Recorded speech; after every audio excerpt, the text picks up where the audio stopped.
आप सभी हमारे प्यारे प्यारे दर्शकों को रत्नेश शर्मा का प्यार भरा नमस्कार। दर्शकों, जैसा कि आपने देखा भी होगा, हम विगत कई वर्षों से DMR institute of neuro sciences के तत्वावधान में पेशेंट एजुकेशन प्रोग्राम के अंतर्गत समय समय पे आपकी जानकारी बढ़ाने के लिए खास तौर से न्यूरोलॉजी के क्षेत्र में डॉक्टर मंजेश राठी से चर्चा करते रहे। उसी चर्चा के अंतर्गत उसकी अगली कड़ी में आज जो हम चर्चा है वो स्लीप डिसऑर्डर में। स्लीप डिसऑर्डर आप जानते हैं कि इंसोम्निया यानी कि नींद न आने की बीमारी से आजकल बहुत सारे लोग ग्रसित हैं, जिसमें कि छोटे बच्चे से लेकर के और बुजुर्ग व्यक्ति भी नींद न आने की बीमारी से काफ़ी परेशान रहते हैं। तो आज डॉक्टर मंजेश राठी हमारे साथ हैं। डॉक्टर साहब को सबसे पहले नमस्कार, और एक बार फिर पुनः हमें समय देने के लिए हम आपका आभार व्यक्त करते हैं, क्योंकि समय समय पे जो एजुकेशन प्रोग्राम आपके माध्यम से हमारे दर्शकों को जाता है, ये दर्शक जब अवेयर होते हैं तो जाहिर सी बात है काफ़ी हेल्दी फील करते हैं अपने आप को, और आपके सहयोग के लिए हम एक बार पुनः आपका आभार व्यक्त करते हैं। डॉक्टर साहब, मैं सबसे पहले ये जानना चाहता था कि स्लीप डिसऑर्डर क्या होते हैं। नमस्कार, मैं डॉक्टर मंजेश राठी, मैं न्यूरोलॉजिस्ट हूँ, chairman DMR group of institutions.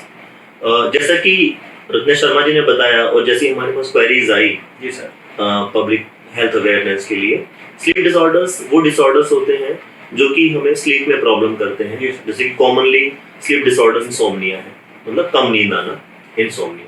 एक स्लीप डिसऑर्डर क्या होता है, जैसे पेशेंट होते हैं, स्पेशली फीमेल्स में प्रॉब्लम ज़्यादा होती है, उसमें रात में बेचैनी रहती है उनकी लेग्स में, उसको रेस्टलेस लेग सिंड्रोम बोलते हैं। एक बड़ा कॉमन प्रॉब्लम है जिसको देसी भाषा में हम लोग कहते हैं खराटे आ रहे हैं, जी, ठीक है, स्नोरिंग हो रहा है, और उसमें इंपॉर्टेंट रिलेटेड डिसऑर्डर है ऑब्स्ट्रक्टिव स्लीप एपनिया।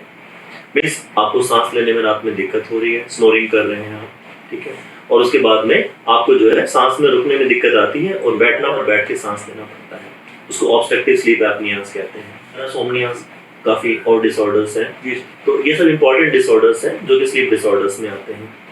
अच्छा, जैसे कि हमारा लाइफस्टाइल बदल रहा है, जैसा कि हम लोग का टेक्नोलॉजी का यूज ज़्यादा कर रहे हैं, स्लीप एक साइकिल डिस्टर्ब हो गया है। पहले रूटीनली हम दिन में जगते थे, रात में अपना सो जाते थे, दिन के सारे काम होते थे।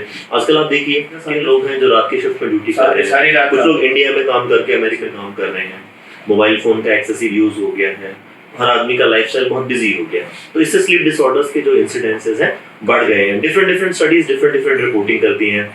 कोई बोलता है पर्टिकुलर इंसोम्निया 20% लोगों में है, कोई 30% कर रहा है, बट एक्चुअली बहुत बड़ी स्टडीज जो है इज येट टू पब्लिश की उसमें कितना इंसिडेंसेस है।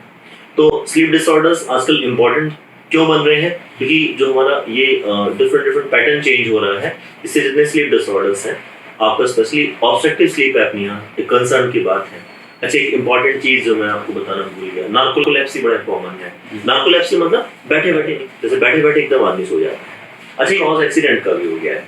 नार्कोलेप्सी बैठे बैठे अगर आपको सो जा रहे हैं तो it can cause accidents also. आप बाइक चला रहे हैं, कार चला रहे हैं, तो ये बड़ा इंपॉर्टेंट चीज़ है। नार्कोलेप्सी बढ़ रहा है लोगों में, तो ये चिंता का विषय भी है और इम्पोर्टेंट मुद्दा भी है।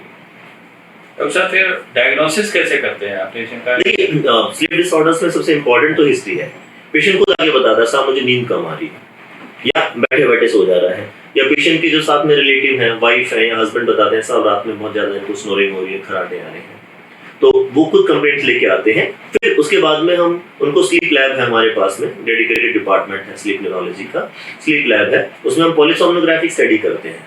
पॉलीसोम्नोग्राफिक स्टडीज में हम उनका स्लीप टेस्ट करते हैं, उसमें एपनिया, हाइपोएपनिया इंडेक्स निकालते हैं। जो आपके पास लैब है उसको हाईली टेक्निकल है। हाईली टेक्निकल है, तो हाईली टेक्निकल के साथ में आपके पास जो काम करने वाले हैं वो भी हाईली टेक्निकल। हाँ, वो क्वालिफाइड लोग हैं। तो कौन से ऐसे टेस्ट हैं जिनके माध्यम से आप सबसे इम्पोर्टेंट टेस्ट है कि उस टेस्ट की जो हम बोलते हैं स्लीप टेस्ट जो है पॉलीसोम्नोग्राफिक टेस्ट होता है। जैसा क्या उसमें आपका इलेक्ट्रिकल मॉनिटरिंग होती है, हार्ट की इलेक्ट्रिकल मॉनिटरिंग होती है, रेस्पिरेशन रेट का मॉनिटरिंग होती है, एपनियाज एंड हाइपोएपनियाज को हम देखते हैं और फिर स्कोरिंग सिस्टम निकालते हैं कि माइल्ड है, मॉडरेट है, सीवियर है प्रॉब्लम, और उसके अकॉर्डिंगली ट्रीट करते हैं। एक बात मैं खासकर कहना चाहूँगा, ऑब्स्ट्रक्टिव स्लीप एपनिया जो हमारी मेंटल हेल्थ और फिजिकल हेल्थ को बहुत सफर करता है। अभी हम लोगों ने एक स्टडी की है stroke in young, means paralysis 45 साल से कम उम्र में जो आती है, उसमें जो है ऑब्स्ट्रक्टिव स्लीप एपनिया काफी इंपॉर्टेंट कॉज है। सबसे ज्यादा नहीं कहेंगे, काफी अच्छा एसोसिएशन है उसका, काफी लाइक सिग्निफिकेंटली मतलब उसका जुड़ाव है उससे।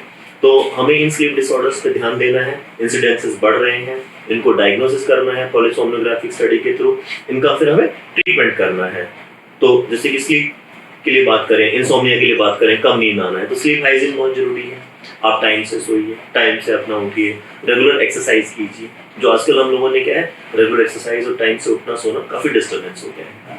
अब सोने का जो टाइम है, किसी का 2 बजे है, किसी का 3 बजे है, किसी का 4 बजे है, तो स्लीप डिस्टर्बेंसेस काफ़ी हो गए हैं लोगों में। अच्छा, उनकी मजबूरी है क्योंकि उनका वर्क कल्चर ऐसा बन गया, ऐसा नहीं जानबूझ के कर रहे हैं। कुछ लोगों का तो ठीक है, शौक में है, बाकी लोग काम कर रहे हैं, वर्क कर रहे हैं। कुछ हमारे साथ के लोग ऐसे मेरे पेशेंट्स हैं जो IT कंपनीज में काम कर रहे हैं, सब अमेरिकन कंपनीज के लिए काम कर रहे हैं, तो रात में वर्क चलता है। तो इस तरह के डिसऑर्डर्स बढ़ रहे हैं, तो हमें इनको डायग्नोज करना है, प्रॉपर्ली ट्रीट करना है, और जितने भी स्लीप डिसऑर्डर्स हैं उनको अगर प्रॉपर्ली हम ट्रीट करें तो काफ़ी हद तक पेशेंट को जो है लाइफ में कंफर्ट मिलता है। अच्छा, जैसा कि आप तो स्लीप डिसऑर्डर में आपका स्पेशलाइजेशन है, मेरा आखिरी सवाल था स्लीप डिसऑर्डर से संबंधित कि फिजिकल और मेंटल हेल्थ पे इसका क्या असर पड़ता है और हम इसे कैसे इम्प्रूव कर सकते हैं? जैसे कि फॉर एग्जांपल, अगर आपको इंसोम्नियाज है, रात में नींद कम आ रही है, तो आप डे टाइम में ऑफिस जाएंगे, स्लीपीनेस महसूस करेंगे, आप दिन भर स्लीपी फील करेंगे, आप आपका मैंडेज लॉस बढ़ जाता है, वर्क में कंसंट्रेशन नहीं हो पाता है। अच्छा, अगर आप प्रॉपर तरीके से स्लीप नहीं ले रहे हैं तो मैंने आपको बताया नार्कोलेप्सी और अदर प्रॉब्लम्स बढ़ जाती हैं। अच्छा, फिजिकल और मेंटल हेल्थ को डिक्रीज करता है। अच्छा, आपको स्लीप डिसऑर्डर्स हैं तो इससे ओबेसिटी के चांसेस भी काफ़ी बढ़ जाते हैं। अगर हैं तो ओबेसिटी है और बाकी आपकी लाइफ के जो सारे पैरामीटर्स हैं वो नॉर्मल रहते हैं। अगर मैं आपसे बात करूं, अगर मैं मुझसे पूछे कि जीवन में सबसे इम्पॉर्टेंट चीज़ क्या ऐसी है जो अगर मैं लूँ तो मैं हेल्दी रहूँ, तो सबसे इम्पॉर्टेंट चीज़ स्लीप है। अगर हम एक 7 से 8 घंटे की नींद बढ़िया ले लेते हैं तो हम काफ़ी हद तक जो है अपने आप को बैलेंस और तंदुरुस्त महसूस करते हैं। तो सर, नॉर्मल जो नींद है वो कितनी होनी चाहिए लगभग?